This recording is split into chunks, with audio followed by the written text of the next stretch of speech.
কারণ এই জায়গাটা যেমন তেমন জায়গা না, এই জায়গাটার নাম হচ্ছে জান্নাতের বাগান। কিসের বাগান? জান্নাতের বাগান। দুইটি কিতাবে হাদিসটি এসেছে। ইমাম তিরমিজি রাহিমাহুল্লাহ হাদিস নকল করেন, হাদিস নাম্বার 15-11, হাদিস বর্ণনা করেন আনাস রাদিয়াল্লাহু তাআলা আনহু। তিনি বলেন, দেখেন একটা হাদিস শোনেন, আমি আপনাকে একটা হাদিস শুনিয়ে আমরা আলোচনার ভিতরে যাব ইনশাআল্লাহ। নবী সাল্লাল্লাহু আলাইহি ওয়াসাল্লাম বলেন, ইযা মারারতুম বিরিয়াদিল জান্নাহ, তোমরা যখন জান্নাতের বাগানের পাশ দিয়ে যাও, ফারতাউ, ওই বাগানের ফলগুলো পেট ভরে খাও। জান্নাতের বাগানের পাশ দিয়ে যখন তোমরা চলাফেরা করো, ওই সময় জান্নাতের বাগানের ফলগুলো একটু পেট ভরে খায়ো, পেট পূর্ণ করে খায়ো। সাহাবীগণ বলছেন যে আল্লাহর নবী, ওয়ামা রিয়াদুল জান্নাহ, জান্নাতের বাগান কি? এটা তো বুঝতে পারলাম না। জান্নাতের বাগান কি আবার দুনিয়াতে পাওয়া যায়? জান্নাতের বাগান কি আবার দুনিয়াতে থাকে? নবী সাল্লাল্লাহু আলাইহি ওয়াসাল্লাম বলছেন, হিলাকুল যিকির, যিকিরের মজলিস যেইটা, জান্নাতের বাগান সেইটা। সুবহানাল্লাহ। এখন যারা বসে আছেন, কোথায় আছেন? জান্নাতের বাগানে আছেন। বিন্দুমাত্র কেউ যদি সন্দেহ করে যে না এটা জান্নাতের বাগান না, ওকে আবার লা ইলাহা ইল্লাল্লাহ পড়ে মুসলমান হওয়া লাগবে। সন্দেহ করার সুযোগ নাই, কারণ বাক্যটি যিনি বলেছেন তিনি মুহাম্মাদুর রাসূলুল্লাহ সাল্লাল্লাহু আলাইহি ওয়াসাল্লাম, তিনি বাক্যটি বলেছেন। সম্মানিত উপস্থিতি, পর্দার আলের মা ও বোনেরা, যারা যেখান থেকে শুনছেন, একবারে অল্প পরিসরে আজকের এই অল্প সময়ের আলোচনার বিষয় হচ্ছে পর্দা। মা বোনদের পর্দা নিয়ে আমি অল্প কিছুক্ষণ কথা বলে আপনাদের সামনে থেকে বিদায় নেব ইনশাআল্লাহ। অনেক আলোচনা আছে, তার মধ্য থেকে একটি আয়াত আপনাকে আমি কোট করে শোনাই। যে আয়াতটি আমি পড়েছিলাম কোরআনুল কারীমের মধ্যে 22 নম্বর পারা, 1 নম্বর পৃষ্ঠা, 33 নম্বর সূরা, সূরাতুল আহজাব, আয়াত নম্বর 33। আল্লাহ সুবহানাহু ওয়া তাআলা সেখানে কোট করেছেন, ওয়াকারনা ফি বুয়ুতিকুন্না ওয়ালা তাবাররাজনা তাবাররুজাল জাহিলিয়াতিল উলা। এটা আমি আমাদের দিনাজপুরের কোরআন মাজিদে পড়ে এসেছি। আপনাদের এদিকে কি কোরআন মাজিদে আছে? এটা আছে হুজুর সাহেব? আছে, আছে না?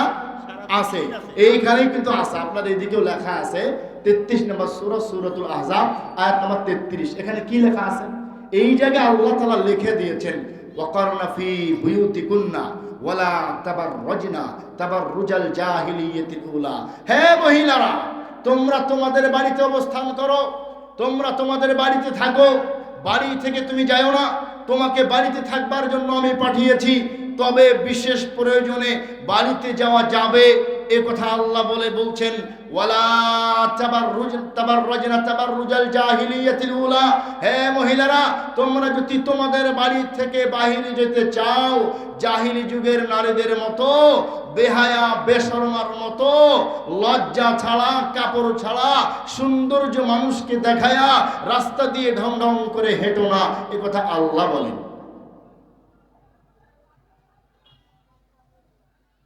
সম্মানিত উপস্থিতি, আল্লাহ তাআলা বলে দিলেন যে মহিলারা বাড়িতে থাকবে, বের হইতে গেলে পর্দা লাগাইতে হবে। আজকে সমাজ থেকে পর্দা উঠে গেছে।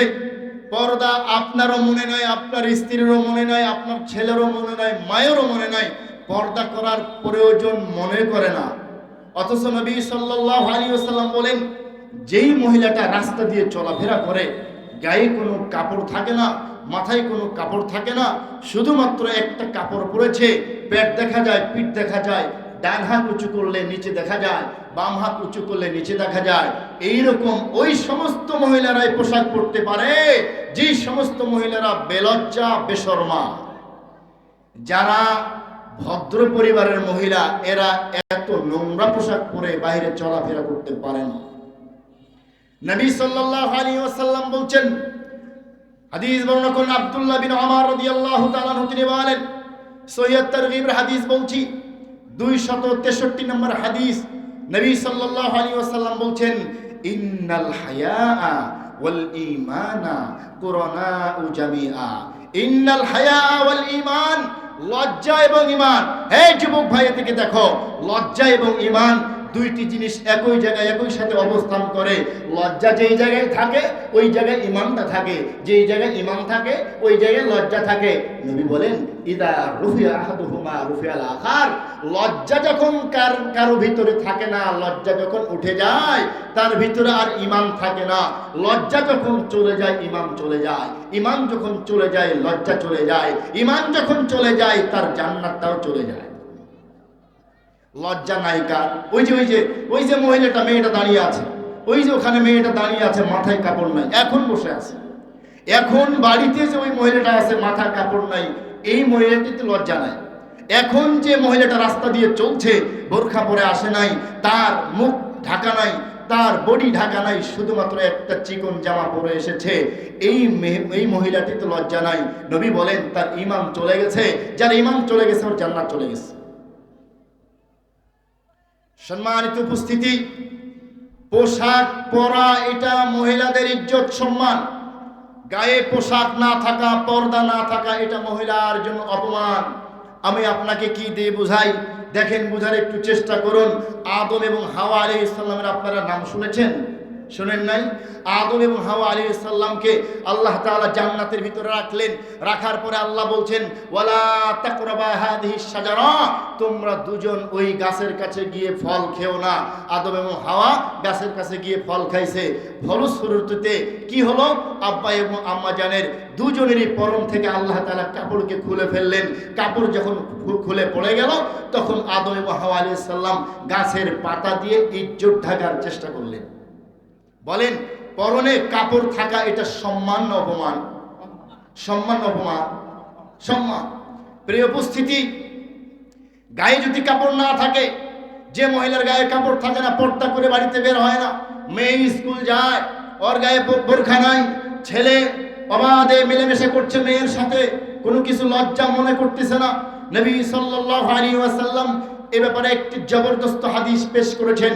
আল্লাহর নবী সাল্লাল্লাহু আলাইহি ওয়াসাল্লাম বলছেন, যে হাদিসটি সহিহ ইবনে হিব্বানের মধ্যে এসেছে, সহিহ ইবনে হিব্বান হাদিস নম্বর 4402, হাদিস বর্ণনা করেন আব্দুল্লাহ বিন আমর রাদিয়াল্লাহু তাআলা আনহু। তিনি বলেন রাসূল সাল্লাল্লাহু আলাইহি ওয়াসাল্লাম বলেন, আল্লাহর নবী সাল্লাল্লাহু আলাইহি ওয়াসাল্লাম বলছেন সালাসাতুন قد حرم الله عليهم الجنة। হে আমার সাহাবীরা শুনো, তিন শ্রেণীর মানুষ জান্নাতে যাইতে পারবে না। তিন শ্রেণীর মানুষ জান্নাতে যাবে না। তার মধ্যে এক শ্রেণীর মানুষ আদ-দায়ুস, যারা দায়ুস তারা জান্নাতে যাবে না। দায়ুস কি আপনি বুঝেন না? অনেক মানুষই বুঝে না। আরে সাহাবীর সময়, সাহাবীদের যুগে সাহাবীরাই বুঝে নাই দায়ুস কাকে বলে। তাই তো বলছেন হে আল্লাহর নবী, দায়ুস তো বুঝলাম না। তখন আল্লাহর নবী মুহাম্মদুর রাসূলুল্লাহ সাল্লাল্লাহু আলাইহি ওয়াসাল্লাম তিনি বলছেন দায়ুস হচ্ছে ওই ব্যক্তি আল্লাযী ইয়াকিরু ফি আহলিহিল খাবাস। দায়ুস হচ্ছে ওই ব্যক্তি, যেই ব্যক্তি তার পরিবারে পর্দার বিধান কায়েম করে না, যে ব্যক্তি তার পরিবারে অন্যায় অপকর্মের আশ্রয় দেয়, যেই ব্যক্তি তার পরিবারে বেহায়াপনার আশ্রয় দেয়, যেই ব্যক্তির পরিবারে মেয়ে, স্ত্রী, বউ, মা, খালা যারা আছে পরিবারে অবাধে চলাফেরা করছে, পর্দা করা লাগবে এই ব্যাপারে কোনো পদক্ষেপ গ্রহণ করে না। নবীর ভাষায় এই লোকটাই হচ্ছে দায়ুস, এই লোকটা জান্নাতে যাবে না।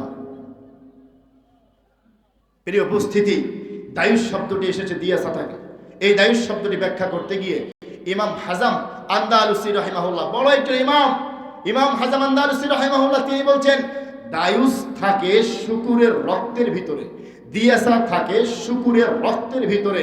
দিয়াসা মানে এমন একটা দিয়াসাত আছে, এমন একটা অভ্যাস আছে, অনুভূতি আছে যে শুকুরের রক্ত ওই দিয়াসা হওয়ার কারণে শুকুর আরেকটা শুকুরের পিছনে চলাফেরা করে, শুকুর আরেকটা পিছন চাটে, শুকুর ময়লা জায়গায় খায়, নাপাক জায়গায় খায়, প্রস্রাব খায়, পায়খানা খায়, আর অনুভূতি নাই, ও বুঝতেই পারে না এটা খারাপ জায়গা না ভালো জায়গা। কেন? শুকুরের ভিতরে, জানোয়ারের ভিতরে দিয়াসাত আছে। তাই তো ইমাম হাজাম আন্দালুসি রাহিমাহুল্লাহ তিনি বলেন, যখন কোন মানুষ বেশি বেশি শুকুরের গোশত, চর্বি পান করে খায়, যখন মানুষ বেশি বেশি শুকুরের গোশত খায়, চর্বি খায়, মদ পান করে, আস্তে আস্তে তার রক্তটা আর তার রক্ত থাকে না, আস্তে আস্তে ওই ব্যক্তির রক্তটা জানোয়ারের রক্ততে, শুকুরের রক্ততে পরিণত হয়। তাই তো তার সামনে তার বউকে কেউ ধর্ষণ করলে তার অনুভূতি যা কাজ করে না, তাকে খারাপ লাগে না। তার সামনে দিয়ে যখন তার স্ত্রী তাকে না বলে বাড়ির থেকে চলে যায়, তাকে কোনো কিছুই মনে হয় না। কেন? তার রক্ত আর মুসলমানের রক্ত নাই, তার রক্ত জানোয়ারের রক্ত হয়ে গেছে। তো সেই শব্দ দিয়াসাত আছে। দিয়াসা কার ভিতরে আছে? যেই লোকটা বাড়িতে থাকে, মালিক বেঁচে আছে, থাকার পরেও, বেঁচে থাকার পরেও, বাড়িতে থাকার পরেও তার স্ত্রী পর্দা করে না, এখনো কাপড় পরে চলাফেরা করে, বোরখার কোনো তাওয়াক্কা করে না, ওই লোকের মেয়েটা বোরখা ছাড়া স্কুলে যায়, জিলবাব দেওয়ার কোনো ব্যবস্থা নাই, ওড়না পড়ার কোনো ব্যবস্থা নাই, মুখে কাপড় লাগাতে হবে, মাথা থেকে পর্দা করা লাগবে আপাত মস্তক, এই ব্যবস্থা যে লোকটা তাওয়াক্কা করে না, ওই লোকের ভিতরে রক্ত আছে শুকুরের রক্ত। কিসের রক্ত? এটা রাসূলের বক্তব্য। ওই লোকটার রক্ত আর মুসলমানের রক্ত নাই, তাই তো তার ভিতরে আর কোনো অনুভূতি কাজ করে না। সে দেখতেছে যে তার মেয়েটা অন্য ছেলের সাথে কথা বলছে, তার স্ত্রী পরকীয়া করছে, তারপরেও তার ভিতরে কোনো অনুভূতি জাগ্রত হয় না। সে কখনো বলে না, এই মেয়ে, কালকের থেকে তুমি বোরখা ছাড়া স্কুল কলেজে যাইতে পারবা না। কি বলো? আমি বেঁচে থাকতে, আমি বাপ বেঁচে থাকতে বলছি, কোনোদিন আমার জীবদ্দশায় তোমাকে যাতে করে স্কুলে আমি যাইতে না দেখি বোরখা ছাড়া। যদি যাও, স্কুল পড়া তোমার বন্ধ করে দেবো, প্রাইভেট তোমার বন্ধ করে দিব। বলে না কেন? কেন বলে না? ওই লোকটা কেন বলে না? ওই বাপ কেন বলে না? ওই বাপকে আল্লাহ নবী বলছেন, ওই বাপের রক্তের মধ্যে দিয়াসা ঢুকে গেছে, শুকুরের রক্ত হয়ে গেছে, এই জন্য তার কাছে খারাপ লাগে না। মুসলমানকে তো খারাপ লাগার কথা। প্রিয় উপস্থিতি, শুনেন, নবী মুহাম্মদ সাল্লাল্লাহু আলাইহি ওয়াসাল্লাম বলছেন, যেই সমস্ত মহিলারা পোশাক পরে, আবার পোশাকটা পরে নিজের মতো, পোশাকটা পরে পুরুষের মতো, আবার কিছু পুরুষ আছে যারা মহিলা সাজতে চায়, এদের ব্যাপারে নবী মুহাম্মদুর রাসূলুল্লাহ সাল্লাল্লাহু আলাইহি ওয়াসাল্লাম একটি হাদিস বলেছেন, যে হাদিসটি ইমাম বুখারী রাহিমাহুল্লাহ নকল করেছেন। হাদিস নাম্বার 5885 হাদিস বর্ণনা করেন আব্দুল্লাহ ইবনে আব্বাস রাদিয়াল্লাহু তাআলা আনহু। তিনি বলেন, ক্বালা রাসূলুল্লাহ সাল্লাল্লাহু আলাইহি ওয়াসাল্লাম, রাসূল সাল্লাল্লাহু আলাইহি ওয়াসাল্লাম বলছেন, লানাল্লাহ, আল্লাহ তাআলা তাদের উপর লানত করেছেন, আল্লাহ তাআলা তাদের উপরে লানত করেছেন, আল্লাহ তাআলা তাদেরকে গজব করার জন্য ওয়াদা করেছেন। ওই সমস্ত মানুষ, যেই সমস্ত মানুষ আল মুতাশাব্বিহিনা মিনার রিজাল বিন নিসা ওয়াল মুতাশাব্বিহাতু মিনান নিসাই বির রিজাল, যে সমস্ত পুরুষেরা মহিলা হতে চায়, যে সমস্ত পুরুষ দাড়ি রাখে না, যে সমস্ত পুরুষ মহিলাদের পোশাক গ্রহণ করে, যে সমস্ত মহিলারা তার পোশাক বাদ দিয়ে পুরুষের টাইট প্যান্ট পরে ঘুরে বেড়ায়, এই সমস্ত মহিলাদের উপরে, এই সমস্ত পুরুষদের উপরে আল্লাহর পক্ষ থেকে গজব আসবে। সেই গজবটা কখনো করোনা ভাইরাস, কখনো ভূমিকম্প, কখনো আবার এই গজবটা রাস্তায় ফেলে দিয়ে মেরে দিবে, কখনো আল্লাহ তাআলা এই জমিনটাকে তলিয়ে দিবে। বিভিন্ন ভাবে এই পাপের কারণে আল্লাহ তাআলা, এই পাপের কারণে, বেপরদা হওয়ার কারণে আল্লাহ তাআলা বিভিন্ন সময় বিভিন্ন ভাবে গজব নাজিল করবে। যুগে যুগে আল্লাহ তাআলা গজব নাজিল করেছেন। দেখেন যুবক ভাই, আপনাকে একটা কথা স্মরণ করিয়ে দেই, জর্ডান নামে একটা দেশ আছে। এই জর্ডান নামে একটা দেশ আছে, ওই দেশের মধ্যে একটা সাগর আছে। ওই সাগরটার নাম হচ্ছে ডেড সি, মরা সাগর। কি সাগর বলেন না কেন? বলেন, মরা সাগর, তো মৃত সাগর। এই সাগরে আপনি যদি পড়ে যান, তলে যদি যাইতে চান, তলে যাওয়া যাবে না। এই সাগরে কোনো জীব জন্মগ্রহণ করবে না, কোনো জীব এই সাগরে জন্মগ্রহণ করবে না। কেন? এই সাগরের মহত্ব কি আছে, এই সাগরের ঘটনা কি আছে, ইতিহাস প্রমাণ করেছে। এই সাগরের তলে যারা আছে, এই সাগরের আপাতত এখন যারা তলে অবস্থান করতেছে, এরা এক সময় অবাধে মিলেমিশা করত, পর্দার বিধান সমাজে চালু করতো না, পর্দাকে তাওয়াক্কা করতো না। এরা খোলামেলা ভেবে জাহিরি যুগের মতো জীবনযাপন করত। একজন মহিলা পরপুরুষের সাথে কথা বলতো, তাদের জেনার তীব্রতা বাড়তে বাড়তে, তাদের বেপরদার তীব্রতা বাড়তে বাড়তে এত পর্যায়ে গেছে যে আল্লাহ তাআলা রাগ হয়ে একবারে পুরো শহরটাকে উল্টিয়ে দিয়েছেন, দিয়ে সাগর বানিয়ে দিয়েছেন। কি বুঝলেন? এই ছেলে, এখানে বসো। এই মেয়ে, তুমি ওখানে দাঁড়িয়ে আছো কেন? তোমাকে কে দাঁড়িয়ে থাকতে বলেছেন?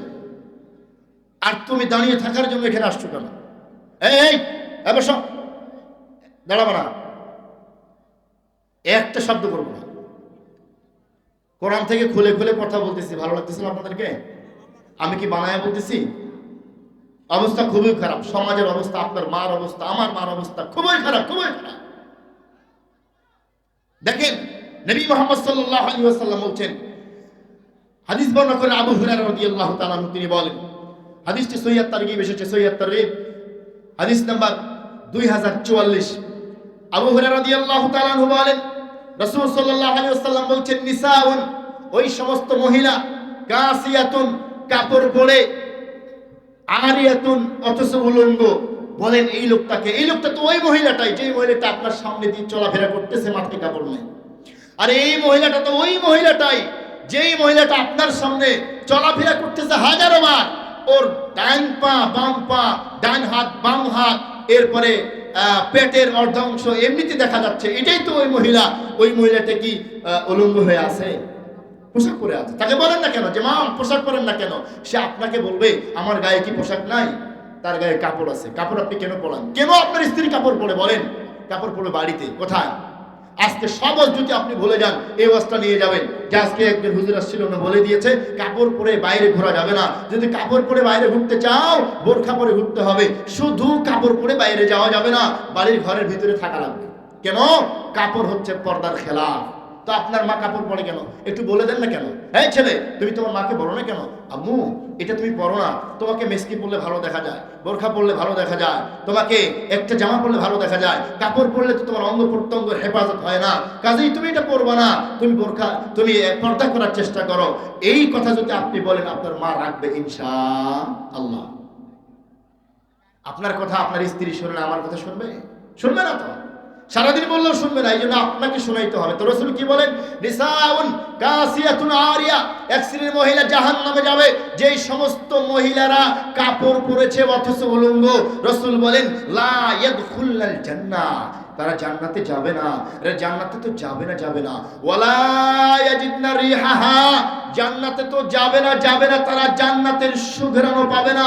অথচ আল্লাহর নবী বলেন জান্নাতের সুঘ্রাণ ওয়া ইন্না রিহাহা লাতুজাদু মিন মাসিরাতি কাযা ওয়া কাযা, জান্নাতের সুঘ্রাণ অনেক দূর দূরান্ত থেকে পাওয়া যাবে।